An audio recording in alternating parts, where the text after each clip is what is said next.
If you skip these 5 exercises, future you is going to be sitting on a porch somewhere, shaking your head, saying, "Why didn't I start this sooner?" Look, these moves aren't flashy. They won't go viral on TikTok.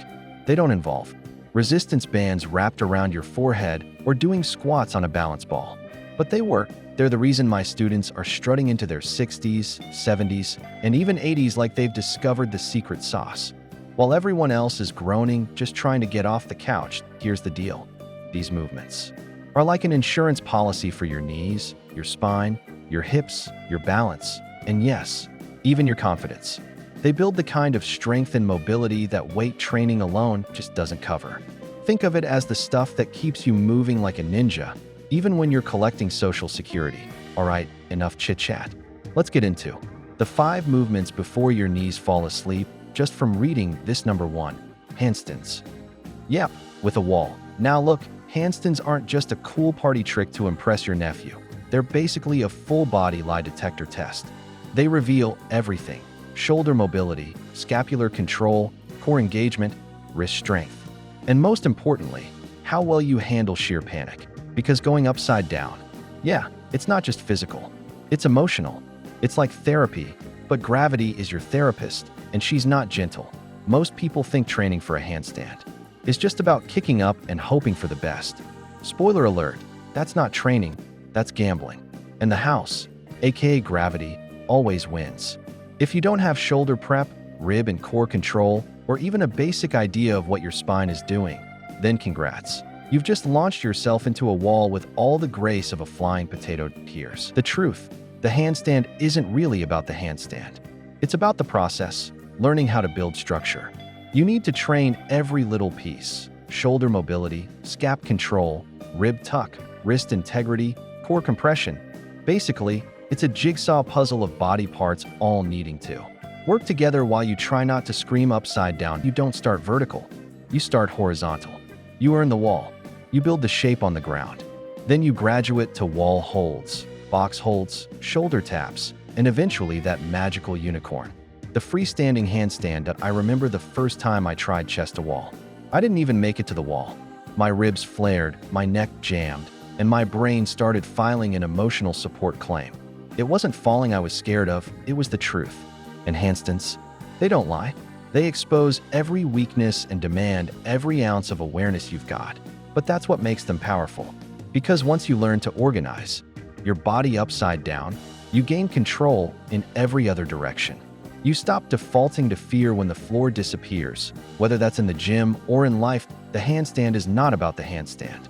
It's about what the handstand requires from you. And if your body's already throwing little tantrums like feeling stiff, immobile, or like your coordination took a vacation, this is the wake-up call. Number 2, crawling patterns, aka how to move like a toddler with purpose. All right, time to get primal. Crawling isn't just something you did as a baby before you discovered goldfish crackers. It's how your nervous system first learned to coordinate movement. That left shoulder syncing with your right hip, that was your brain's first dance. Move, rhythm, control, spatial awareness. All born from crawling around in a diaper like a legend. But then adulthood happened. We sit in chairs like it's our job. We commute in boxes. We walk in straight lines like we're on a conveyor belt. Somewhere along the way, we stopped touching the ground and stopped moving like actual humans. Now we move like software updates. Rigid, glitchy, and confused. And let's be clear, crawling isn't cardio. This isn't Jane Fonda. It's integration. It's how your joints remember they're on the same team. It forces your core to actually do its job, not just look good in selfies. From there, you build real transitions, going from floor to standing and back again without looking like you're auditioning for a Life Alert commercial. Now, if you can't get up off the floor without using your hands, I hate to break it to you, but your independence meter is flashing red. This kind of movement is literally what keeps people out of nursing homes. You don't need some TikTok-worthy movement flow. Just get down on all fours and start crawling like you're searching for your phone charger under the couch. Here's the play: knees just off the floor. Opposite hand and foot move together. Breathe through it. Yes, breathing is still a thing. Can you even tell your left hand from your right anymore? From there, drop into a squat, shift your weight, and start connecting those primal patterns. Crawl into it. Sit in it. Roll through it like you're auditioning for a new Yoga Meets Bear Crawl Netflix series. And hey, it's gonna feel awkward. You might even feel like your dignity is leaking out through your kneecaps. That's okay. I've seen elite athletes trembling after 60 seconds of this stuff. Not because they're weak, but because their core hasn't had to actually function since 2009. Don't confuse basic with easy. Crawling isn't beneath you. It's what gets you back to your best. Yes, it might be boring. It might be slow. And yeah, you might look like you're playing the floor is lava badly. But if you can't control your body down on the ground, you don't truly own it. Crawling is re-education. It's your body relearning how to move without tension and squat transitions. That's real-world superhero stuff. Getting up and down from the floor without groaning, grunting, or grabbing. The nearest table for dear life? That's freedom, baby. Where does all this lead? To a body that moves with you, not against you. You stop moving in fragments. You start moving with flow. You don't just trust your body because it looks good. You trust it because it actually works. Crawl now. Thank yourself at 80 when you're still getting off the floor without calling a grandkid for backup. Number 3, single leg balance and unilateral strength, aka how not to wipe out tying your shoes. Here's the truth no one talks about. Most injuries happen when you're on one leg. You step weird, land funky, twist just wrong, and suddenly, your ankle's filing for early retirement. In that one split second, your body either holds it together like a champ or folds like a lawn chair. And if you haven't trained for it, boom, that's when the wheels come off. See, single leg balance isn't just standing still looking like a stork doing yoga. It's not just rehab. It's not just for grandmas. Zumba class.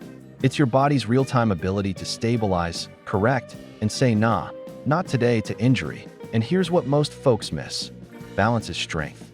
Not the kind you show off in a mirror selfie, but the kind that lets you control load through one side of your body without wobbling like a drunk flamingo. That's where unilateral strength steps in.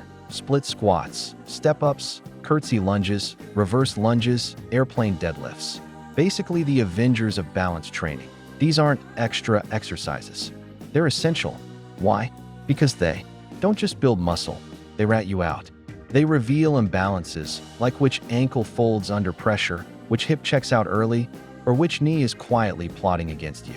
I've seen powerhouse lifters crush 400-pound barbell squats, only to collapse like Jenga on a slow, controlled Bulgarian split squat. Not because they're weak, but because their body forgot how to work one side at a time. Unilateral training rebuilds your foundation from the feet up.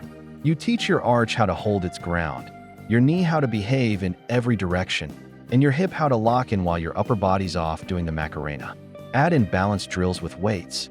And now we're talking Jedi-level resilience. Most people assume this stuff is easier. Spoiler, it's not. Ask anyone who's taken split squats seriously. A slow, squeaky clean set will humble you faster than a treadmill fail.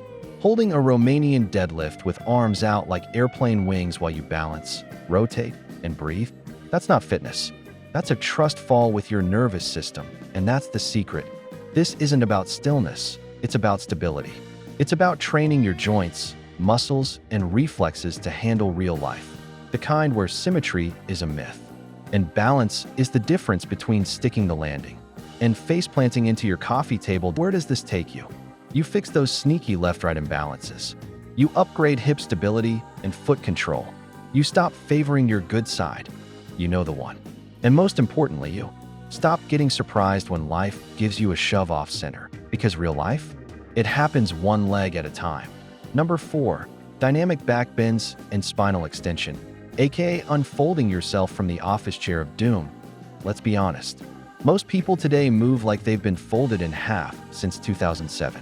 Collapsed chests, locked hips, rounded shoulders. No clue how to open the front of their body. And it's not just bad posture. It's like your whole body declared a strike. On movement, you see, spinal extension doesn't vanish overnight. It sneaks away quietly. One slouch, one scroll, one just 5 more minutes at a desk at a time. Until one day you try to reach overhead and your ribs scream for O4. Motion not found. You try a little back bend and your body hits the panic button like it's being chased by bees. But here's the thing, you need extension. It's not just for dancers, contortionists, or that one super flexible lady in yoga who's clearly part cat. Extension is tied to your breathing, rotating, standing tall, and looking like you actually own a spine. Backbending doesn't just open you up. It decompresses the spine, rehydrates the discs, retrains the shoulders so they support you, not chokehold you. But, and this is a big but, you have to earn it. Most people skip steps. They throw themselves into a deep bridge like they're auditioning for Cirque du Soleil, before their spine is even awake. What happens? Pain. Lots of pain. Instead, you start small. With breathing. With glute bridges. With learning how to lift the chest without launching your low back into orbit. Real backbending is about mechanics, not martyrdom. I've seen people wipe out years of chronic back tightness not by stretching harder, but by learning to extend from the right places. Thoracic spine, hips, and the breath. Not the let's snap my lumbar approach. Extension isn't passive. It's strength, control, and moving into a shape that most people fear like it owes them money. But when you get it right, it doesn't feel like a stretch. It feels like freedom. The biggest myth? That spinal extension is dangerous. The real danger is never extending at all. Spending your life hunched over a screen like a human cashew. Shrinking into yourself until your joints forget how to even look backward. Here's the visual. If you only ever move forward, eventually, you'll get stuck there. Backbending is how you hit undo. It's not optional, it's how you reclaim your position against gravity, aging, and the modern office chair. Where does this take you? You breathe deeper. You stand taller. Your spine starts moving like a wave instead of a stack of sad bricks. And best of all, you stop living inside the posture the world forced on you. This isn't about being flexible. It's about taking back control of your body, your breath, and how you show up in the world. And number 5, rolling patterns and spinal reset. Yes, we're bringing back the baby moves. Let's face it, most adults don't roll anymore. They fall, they crash, they stiffen like a board and pray for mercy. Their body doesn't yield, it braces. Why? Because it forgot how to soften, how to transition, how to not panic like someone just yelled surprise while they were mid-sneeze. Rolling is one of the first things we ever learn as babies. And unfortunately, one of the first things we abandon once taxes and group chats take over our lives, that we stop practicing it because, well, it looks weird. It's not adult. But you know what else is an adult? Moving like a vending machine that's one shake away from collapse. Stiff, reactive, disconnected. Rolling isn't just for play. It's the great spinal reboot. That it's about mobility, yes, but it's more than that. It's how you teach the spine to actually segment again. It hydrates your fascia. It teaches your nervous system to exhale, literally. Because newsflash, your spine is not meant to move like a 2x4 from Home Depot. It's supposed to ripple, to undulate, to breathe. Rolling patterns are like self-massage that accidentally builds ninja-level awareness. It's not just about flexibility. It's about moving through something, not just flopping into a position. And trust me, once you start rolling, you might just forget what a massage table looks like. I've had high-level athletes tell me they felt more in tune with their body after just 5 minutes of rolling than after 5 years of fancy gym training. Why? Because rolling reawakens something ancient in you. Like your body suddenly remembers, oh yeah, I used to be cool. Start simple. Lie on your back. Rock side to side. Do an egg roll. Shoulder roll. Let your spine explore. Let your breath lead. Then spiral into a squat. Stand up like a human slinky and float back down with grace, not grunt. The biggest mistake people make? Avoiding the floor entirely. They spend so much time in chairs, cars, and beds that the ground becomes a myth, a distant memory. And before you know it, they can't get up, literally or metaphorically.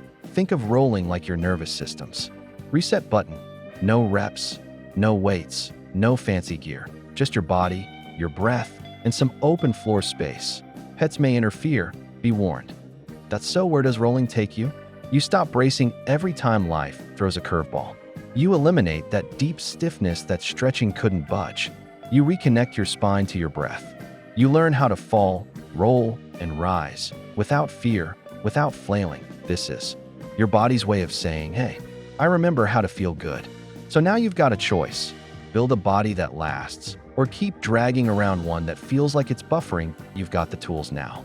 Don't let your own body be the reason you hit the pause button on life.